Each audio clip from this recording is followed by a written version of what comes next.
Welcome to day 18. Today's focus is sensitive, courageous, and essential.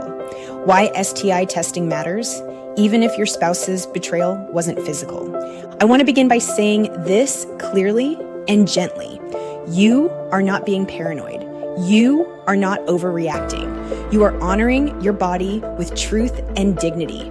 So often, women minimize the need for medical clarity after betrayal. Maybe your husband swears the affair was only emotional. Maybe it was online.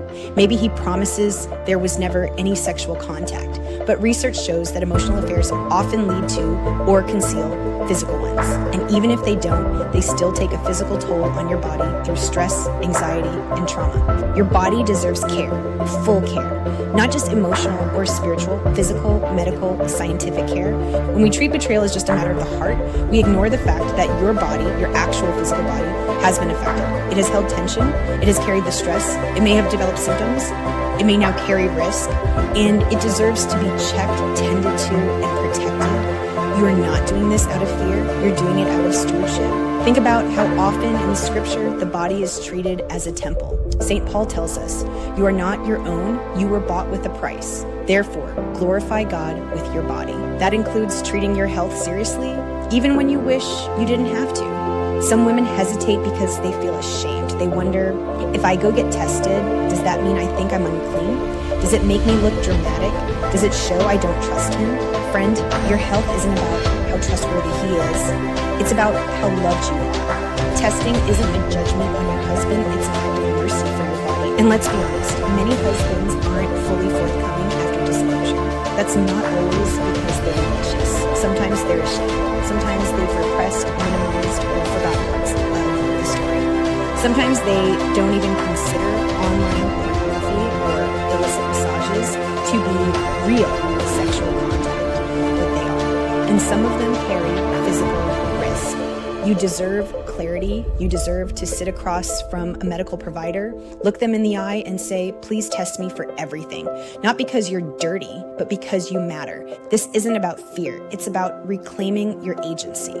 When you make this appointment, you're drawing a boundary that says, my health is not negotiable. You are not passive. You are not waiting for someone else to step in and care for you. You are saying, I will protect what God entrusted to me, even if no one else has. This also honors your future.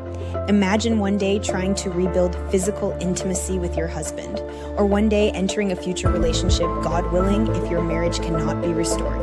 Wouldn't you want to know your status? Wouldn't you want to be free from lingering questions or fears? Medical testing helps clear the fog. Now, I also want to acknowledge the emotional difficulty of this step. Walking into a clinic can feel humiliating. Answering questions about your partner's behavior may bring up shame or anger. Waiting for results might feel terrifying. So I want to encourage you to breathe through each step. You can use the workbook section on where to get tested. It includes tips for how to talk to your provider, how to ask for full testing, and how to advocate for yourself, even if your doctor seems dismissive. Remember, you don't have to justify your pain to anyone. Just say what you need and hold your ground. This is also a beautiful moment to reclaim dignity through action.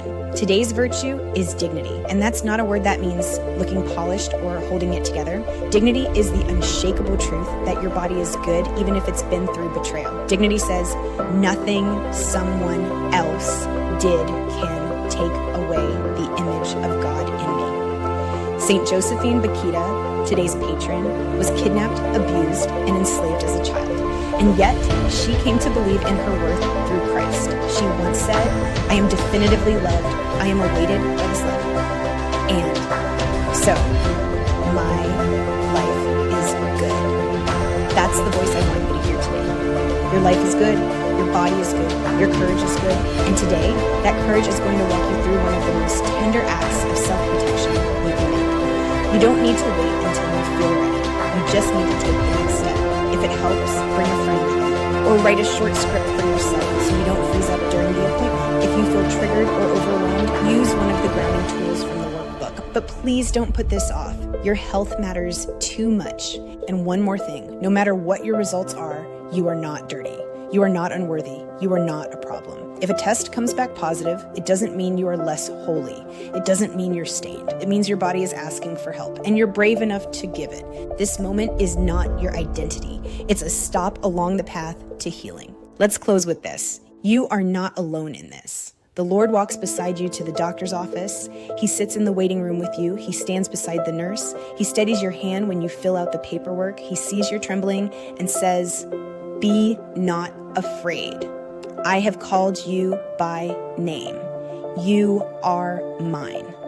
This is sacred ground. Steward your body like it matters, because it does. I'm proud of you. I'll see you tomorrow.